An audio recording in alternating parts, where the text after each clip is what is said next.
ज्योतिष में विश्वास रखने वाले सभी दर्शकों को ग्रहों के चाल कार्यक्रम में नमस्कार है। इस वीडियो में जानेंगे मिथुन राशि के जातकों के लिए 15 मार्च से 14 अप्रैल 2023 तक का समय कैसा रहने वाला है।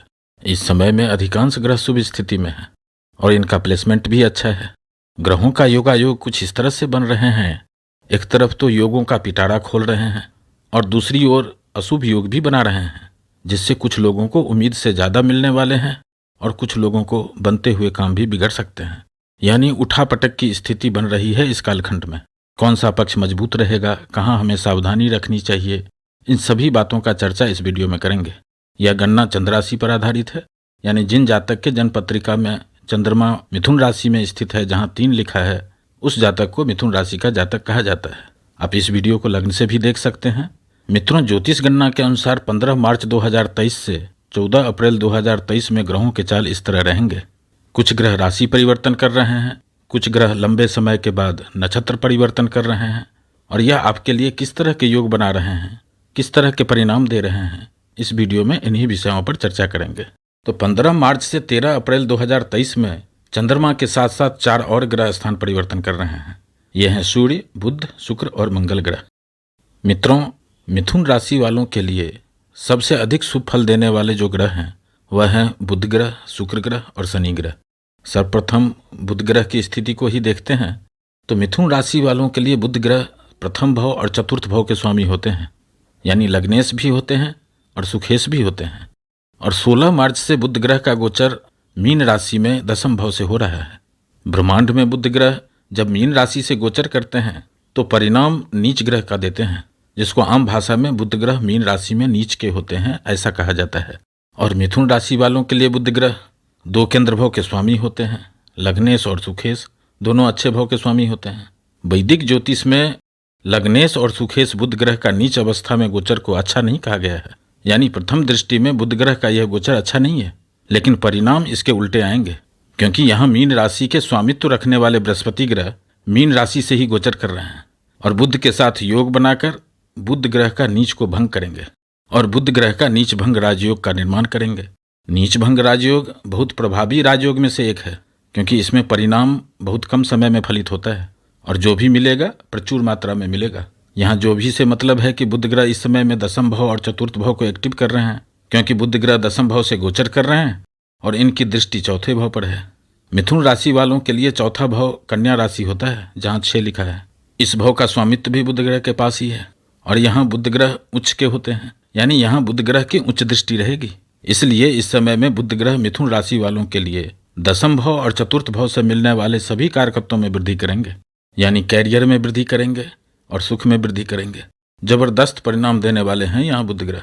ग्रहों का योगायोग कुछ इस तरह से बन रहे हैं कि 5 अप्रैल तक कुछ न कुछ कैरियर के क्षेत्र में वृद्धि जरूर होने वाला है। इसका प्रभाव तो 25 मार्च से ही प्रबल हो रहे हैं, क्योंकि मित्रों इस बार बुध ग्रह पिटारा लेके आए हैं मिथुन राशि वालों के लिए। दशम भाव में बृहस्पति ग्रह और बुध ग्रह की युति, यह योग संयोग 12 साल में एक बार बनता है। जब बृहस्पति ग्रह अगले 12 साल के बाद पुनः इस भाव में आएंगे, उस समय में फिर इस तरह के योग बनेंगे। बस इतना ही नहीं है कि बुध ग्रह पिटारे में एक योग लेकर के आए हैं। इस समय में बुध ग्रह बृहस्पति ग्रह के साथ नीच भंग राजयोग तो बना ही रहे हैं, जिसके परिणाम से जातक को फटाफट मिलता है और प्रचुर मात्रा में मिलता है। और बृहस्पति ग्रह के साथ ही दूसरा योग बन रहे हैं, जिसका नाम है कहला योग। यह कहला योग जिसके परिणाम से जातक साहसी होता है और मजबूत होता है। और सूर्य के साथ तीसरा योग बना रहे हैं, वह है बुद्धादित्य योग, जिसके परिणाम से जातक कुशल, प्रसिद्ध और सम्मानित होता है। यहाँ सूर्य ग्रह भी दिग्बली होते हैं, यानी यहाँ सूर्य ग्रह को अतिरिक्त बल प्राप्त होता है। जब ग्रह बलवान होता है तो उनसे मिलने वाले योग का प्रभाव भी अधिक होता है। इसलिए मिथुन राशि वालों के लिए यह समय कुछ खास रहने वाला है। काफी उठापटक रहने वाले हैं, फर्श से अर्श पर ले जाने वाला है यह समय। जिन जातक के जन्म कुंडली में बुध ग्रह अच्छी स्थिति में है, उनको इस समय में कैरियर के क्षेत्र में बड़े बदलाव, यानी गेम चेंजर के रूप में इस समय को देखा जा सकता है। इस तरह के परिणाम दे रहे हैं यहाँ पर बुध, बृहस्पति और सूर्य ग्रह की युति। और जिन मिथुन राशि वालों के जन्म कुंडली में बुध ग्रह कम डिग्री के हैं, या 6ठे, 8वें और 12वें भाव में स्थित हैं, या पाप ग्रह से दृष्ट हैं, उनको भी इस समय में सामान्य से अधिक परिणाम मिलेंगे, अच्छे परिणाम मिलेंगे और फटाफट भी मिलेंगे। क्योंकि मित्रों, आप जानते ही हैं कि किनको कितना मिलेगा यह आपकी जन्म कुंडली में ग्रहों की स्थिति, दशा अंतरदशा की स्थिति और गोचर की स्थिति, इन तीनों का संयुक्त रूप से परिणाम मिलता है। ओवरऑल इस समय में बुध ग्रह, बृहस्पति ग्रह और सूर्य ग्रह की यह युति जबरदस्त परिणाम देने वाले हैं। अब अगले बदलाव की बात करते हैं शुक्र ग्रह की। तो मिथुन राशि के कुंडली में शुक्र ग्रह पंचम भाव और द्वादश भाव के स्वामी होते हैं। त्रिकोण भाव के स्वामी होने के कारण मिथुन राशि वालों के लिए अच्छे परिणाम देने वाले होते हैं। इस समय में 13 मार्च से 6 अप्रैल तक शुक्र ग्रह एकादश भाव से गोचर कर रहे हैं, लाभ के भाव से गोचर कर रहे हैं, इच्छापूर्ति के भाव से गोचर कर रहे हैं और इनकी दृष्टि पंचम भाव पर है।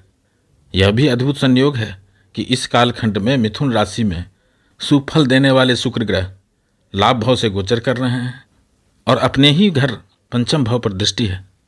यानी इस समय में शुक्र ग्रह एकादश भाव और पंचम भाव को एक्टिव कर रहे हैं। यानी इस समय में शुक्र ग्रह लाभ दिलाने वाले हैं, इच्छापूर्ति कराने वाले हैं और पंचम भाव से विचार करने वाले सभी कारकत्वों में वृद्धि करने वाले हैं। पंचम भाव से हम प्रेम का विचार करते हैं, लिव इन रिलेशन का विचार करते हैं, शादी का प्रारंभिक वार्ता, संतान का, उच्च शिक्षा का और आकस्मिक लाभ का विचार करते हैं। और शुक्र ग्रह को प्रेम, प्यार, विवाह, जीवन साथी, संतान से जोड़कर देखा जाता है। तो यहाँ अच्छा परिणाम शुक्र ग्रह देंगे। 1 अप्रैल से लग्नेश बुध ग्रह भी एकादश भाव से गोचर प्रारंभ करेंगे, तो यह युति देखने में अच्छा परिणाम देने वाले लग रहे हैं। लेकिन ग्रहों का योगायोग कुछ इस तरह से बन रहे हैं कि इसका परिणाम उसके उल्टे भी हो सकते हैं, क्योंकि एकादश भाव में शुक्र के साथ साथ राहु की युति है, केतु और शनि ग्रह की दृष्टि रहेगी। इस समय में बुध ग्रह भी शुक्र के अनुरूप ही परिणाम देंगे। यहाँ राहु, केतु, शनि ग्रह, शुक्र ग्रह और बुध ग्रह यह सभी एक ही ग्रुप के हैं, एक ही पार्टी के हैं और इनका गुरु शुक्र ग्रह ही होते हैं। इसलिए इस समय में जिन जातक के जन्म कुंडली में इन ग्रहों की स्थिति अच्छी है उनको छप्पर फाड़ के देंगे, यानी जबरदस्त लाभ होने वाला है। लेकिन यह युति कभी कभी लाभ के जगह नुकसान भी करा देते हैं।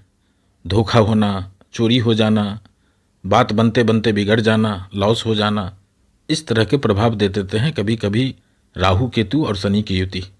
इसलिए सावधानी रखें। सावधानी क्या रखना है, इसके लिए कोई टोना टोटका करने की ज़रूरत नहीं है। किसी भी काम में जल्दबाजी ना करें, उत्तेजित होने से बचें। शनै शनै यदि कार्य को गति देंगे तो परिणाम अच्छे मिलेंगे, नुकसान नहीं होगा या कम होंगे, यानी कुल मिलाकर के डैमेज को कंट्रोल किया जा सकता है। अन्यथा यह राहु जल्दबाजी कराते हैं, उत्तेजित करवाते हैं, शनि मनमुटाव कराएंगे और अपने ही वाणी से यह बुध ग्रह अपने काम को बिगाड़ने वाले युति बना रहे हैं। 25 मार्च से 5 अप्रैल तक सभी मिथुन राशि वालों को चेतना में रहना चाहिए, यानी सजग रहना चाहिए, क्योंकि इस समय में कुछ न कुछ बड़े बदलाव होंगे। यदि बदलाव अच्छे हो रहे हैं तो बल्ले बल्ले, और जिनको इस समय में अशुभ समाचार मिल रहा है, कुछ नुकसान होने का समाचार मिल रहा है, उनको अपनी गति को और धीरे कर लेना चाहिए, जिससे नुकसान को, डैमेज को कंट्रोल किया जा सके। मित्रों, इसीलिए थंबनेल में लिखा है होंगे उठापटक। आप यहाँ देख रहे हैं कि शुक्र ग्रह और बुध ग्रह की गोचर एकादश भाव में हो रहा है, तो यह बहुत अच्छी स्थिति है। लेकिन इसके उल्टे ग्रहों का योगायोग कुछ इस तरह के बन रहे हैं कि सभी मिथुन राशि के जातकों को इस कालखंड में सावधानी रखनी चाहिए। अब अगले बदलाव की बात करते हैं मंगल ग्रह की। तो मिथुन राशि वालों के लिए मंगल ग्रह 6ठे भाव और एकादश भाव के स्वामी होते हैं और इस समय में लग्न भाव से गोचर कर रहे हैं।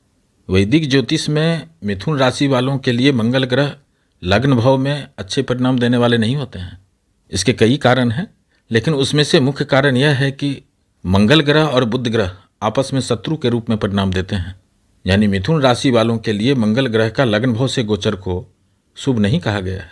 लेकिन ग्रहों का योगायोग कुछ इस तरह के बन रहे हैं कि मंगल ग्रह यहाँ कुछ समय के लिए अच्छे परिणाम देंगे और इस योग का नाम है परिवर्तन योग। यह परिवर्तन योग भी बहुत प्रभावी होता है, इफेक्टिव होता है। 1 अप्रैल से जब बुध ग्रह मिथुन राशि वालों के लिए एकादश भाव से गोचर प्रारंभ करेंगे, वहाँ बुध ग्रह मंगल के राशि में गोचर कर रहे होंगे और मंगल ग्रह बुध की राशि में गोचर कर रहे हैं। महर्षि लिखते हैं, इस परिवर्तन योग के समय में दोनों ग्रह अच्छे परिणाम देने के लिए बाध्य होते हैं। इसलिए मिथुन राशि वालों के लिए इस समय अधिकांश ग्रह अच्छे परिणाम देने वाले हैं और यूं कहें कि ग्रह पिटारा लेकर आए हैं। काफ़ी लंबे समय के बाद सभी ग्रहों का योगायोग इस तरह के बन रहे हैं, इसलिए इस समय में कुछ न कुछ बदलाव जरूर होंगे। अब यहाँ मंगल ग्रह 1 अप्रैल से अच्छे परिणाम देंगे और इनकी दृष्टि चतुर्थ भाव पर, सप्तम भाव पर और अष्टम भाव पर होगा। काल पुरुष के कुंडली में मंगल ग्रह को प्रथम भाव और अष्टम भाव का स्वामित्व प्राप्त है और मंगल ग्रह को जमीन का कारक भी कहा गया है। और इस समय में मंगल ग्रह प्रथम भाव को एक्टिव कर रहे हैं, चतुर्थ भाव को एक्टिव कर रहे हैं, सप्तम भाव को एक्टिव कर रहे हैं और अष्टम भाव को एक्टिव कर रहे हैं। यानी यहाँ मंगल ग्रह 1 अप्रैल से जबरदस्त परिणाम देने वाले होंगे, क्योंकि मंगल ग्रह जब देते हैं तो छप्पर फाड़ के देते हैं। और मिथुन राशि वालों के लिए लाभ भाव का स्वामी होते हैं, इच्छा पूर्ति के स्वामी होते हैं, इसलिए यहाँ पर मंगल करेंगे दंगल। इस समय में मिथुन राशि वालों को कुछ न कुछ बदलाव जरूर होंगे।